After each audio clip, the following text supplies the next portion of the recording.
Greetings to you all in the name of our Lord and Savior Jesus Christ. For today's meditation, let's turn to the Gospel of Luke, chapter 1 and verse number 41. When Elizabeth heard the greetings of Mary, the baby leaped with joy. Let's look to the Lord in prayer. Abba, Father, we have come to hear from your word because we know that you speak to us. Speak, Lord, for your servant is listening, and speak through your servant and touch every heart. Therefore, Holy Spirit, rest upon us. Holy Spirit, guide us. Holy Spirit, possess us. In the name of Jesus, we pray. Amen. We read the birth narrative in the Gospel of Luke, and that gives a detailed account of the angelic encounter with Mary, the vivid experiences of Mary prior to giving birth to the Messiah. We also read about Mary visiting Elizabeth and choosing to stay with Elizabeth for 3 months.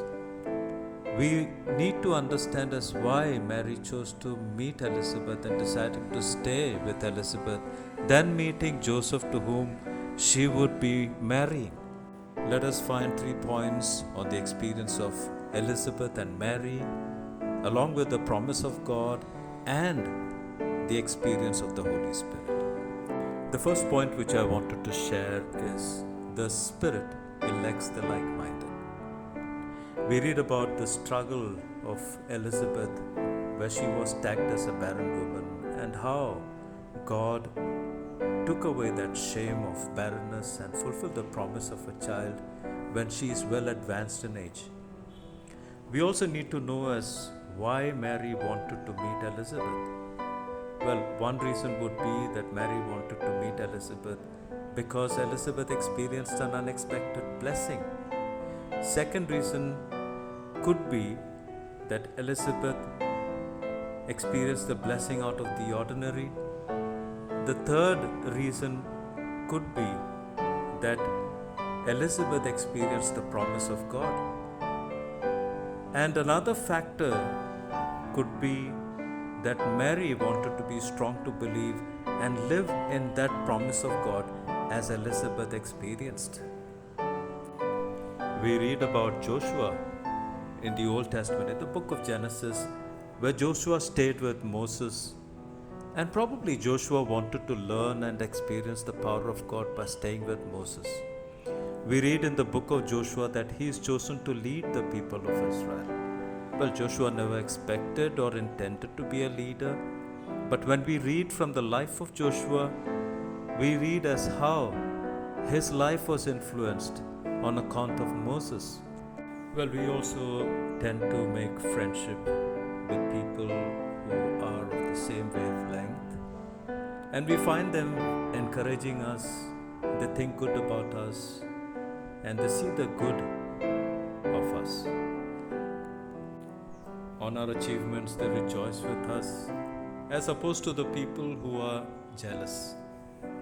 At the same time, when we cry, we can bank on them because we know that we can rest on their shoulder and cry. We have someone who listens to our problems, though we know that they can do nothing, but we know that they are listening. It is as though they are the right people we were looking for in our emotional state. Well, such like-minded people will never speak spitefully about us. We also have the assurance that they will stand by us, and we know that they will never abandon us. God brings such people in our life, and we understand the importance of them when they are taken away from us, and all remains is the memory. The second point which I wanted to share is the Spirit ignites joy. Mary met Elizabeth, and Mary greets her, and the common greeting among the Jews is Shalom. We read in verse number 41 that Elizabeth was filled with the Holy Spirit, and we understand that the Holy Spirit in Elizabeth revealed the encounter about Mary with the angel. Even before Mary speaks about the encounter with angel to Elizabeth, Elizabeth could learn that Mary was conceived by the Holy Spirit. Well, we understand that both Mary and Elizabeth had the same spirit in them, and on account of which they could relate to each other. Generally speaking, we gain wisdom through experiences in life. Elizabeth could advise based on her life experiences, and Mary rightly chose the company of Elizabeth over Joseph. Mary chose Elizabeth over Joseph because the Spirit in her led her to the person with the same Spirit, that is, the Spirit of God, leads us to the people with the same Spirit. Moreover, the angel of the Lord mentioned the name Elizabeth, and Mary responded to that name Elizabeth. Imagine if we have friends filled with the Holy Spirit. They know and have a solution even before we speak our situation. There are times when we pray, God reminds us of certain people who can be of great help. I remember one of my close acquaintances was in need of money and needed 70,000 to process for the home loan. And he came to me. I immediately helped him in the processing as I had 75,000 in my account. He, after receiving money, he said, "Thank you, Jesus." And later said, God was showing me in his prayers. We read in the passage as well that this meeting between Elizabeth and Mary was a blessing. We read in verse number 42, Elizabeth is saying a blessing on Mary. And this is what she's saying: "Blessed are you among women, blessed is the womb." Elizabeth said a blessing.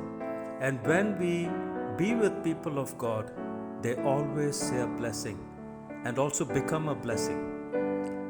Another factor is that Elizabeth could relate with Mary on account of her experience. With experience, we understand that Elizabeth could have given a piece of advice even before Mary could raise any doubts. Mary was already excited about the news that she would give birth to the Messiah. Elizabeth was filled with joy to see Mary, and we also see and read that the baby in the womb of Elizabeth leaped with joy. It means that with Mary came the greeting of joy.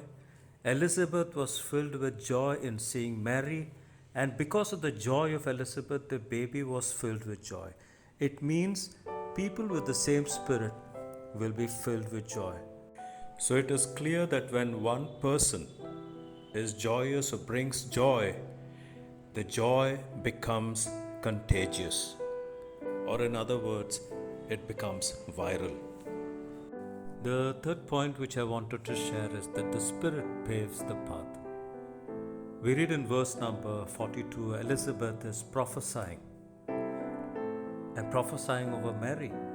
"Blessed are you among women, and blessed is the fruit in your womb."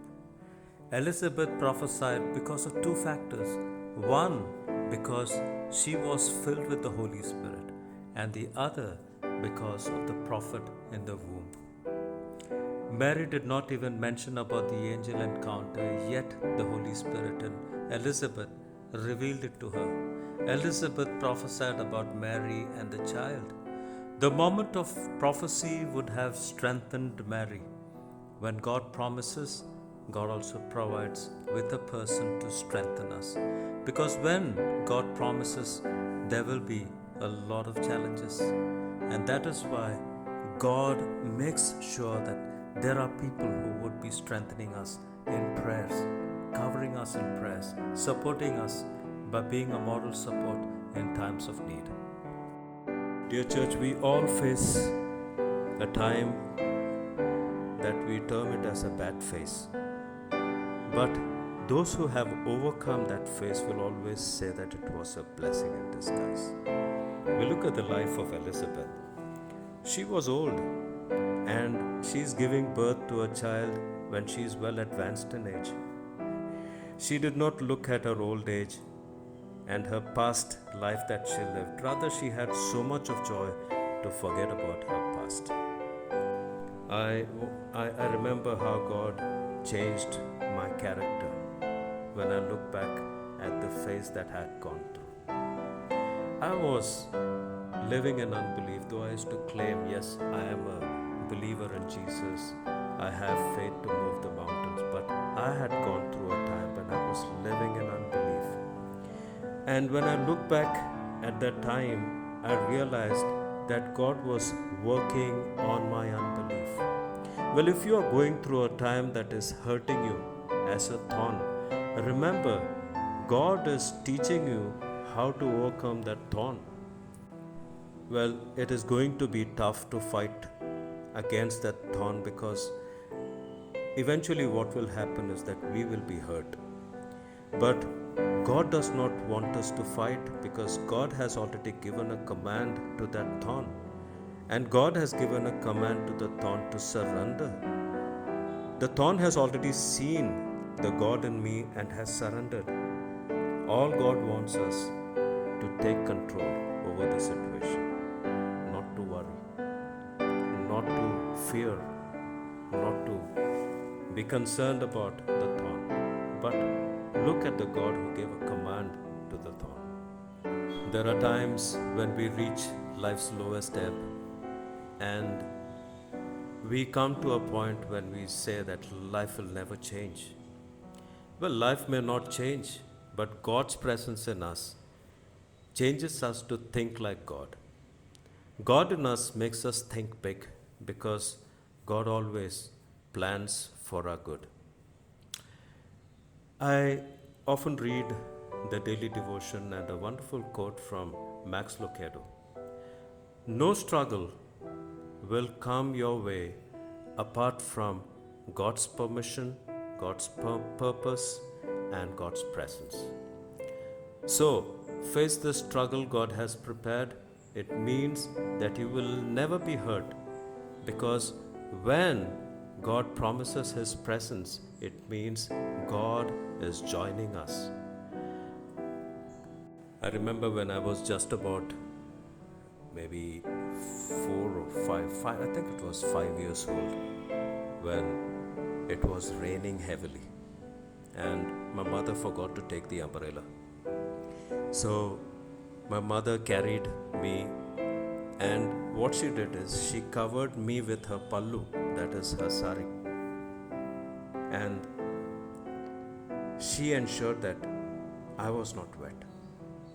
So imagine if my mother can show so much of concern, how much concern will God show to us?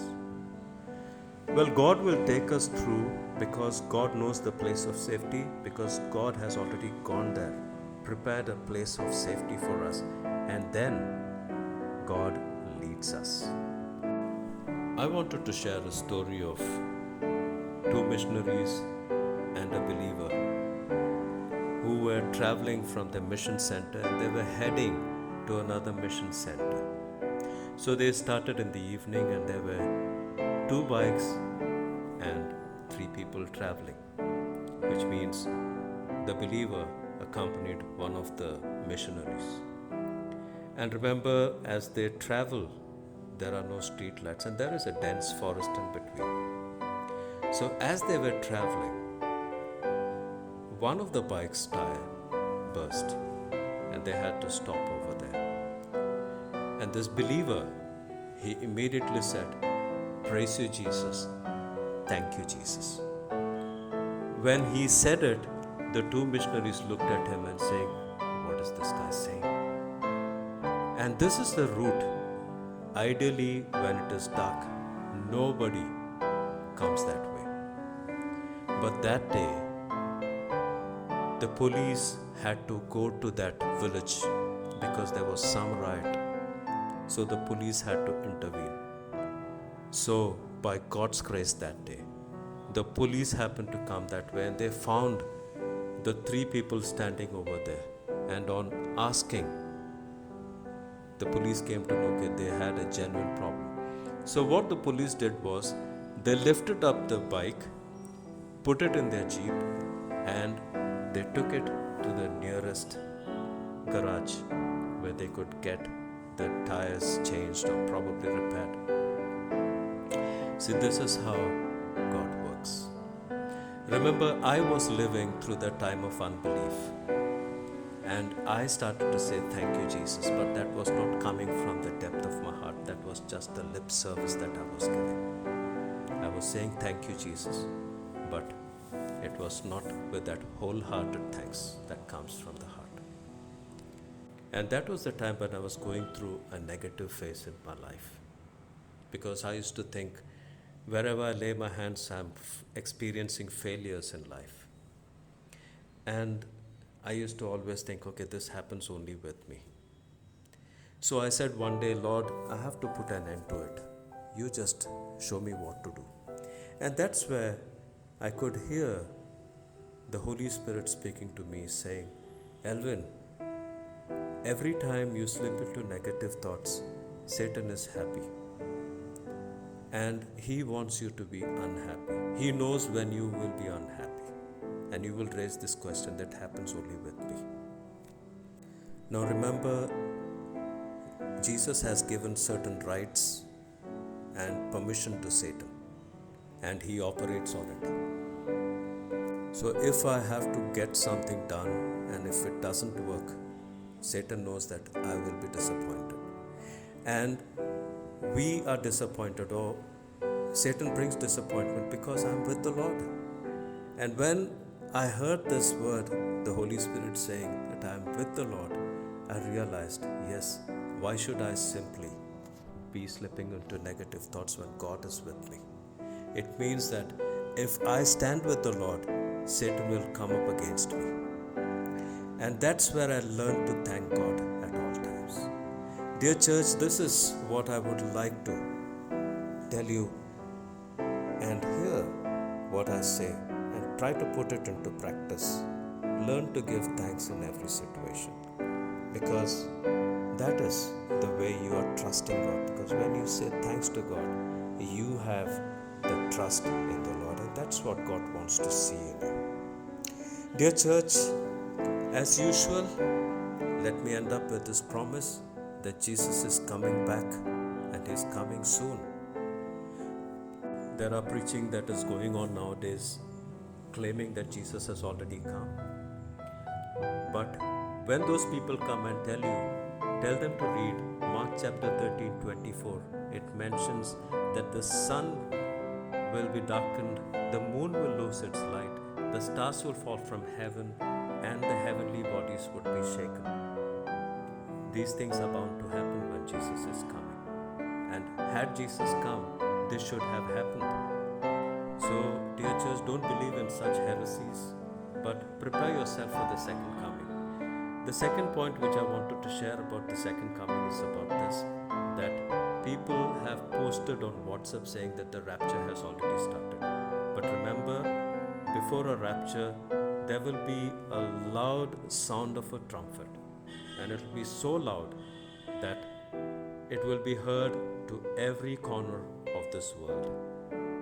Dear church, prepare yourself, because these are the lies that are going to happen before the coming of the Lord, and people will go astray. Don't believe in such lies. Read the Bible all the time, and you will come to know the truth. Jesus is coming back again. Prepare yourself for the coming of the Lord. God bless you all. Have a Christ-centered week. In Jesus' name.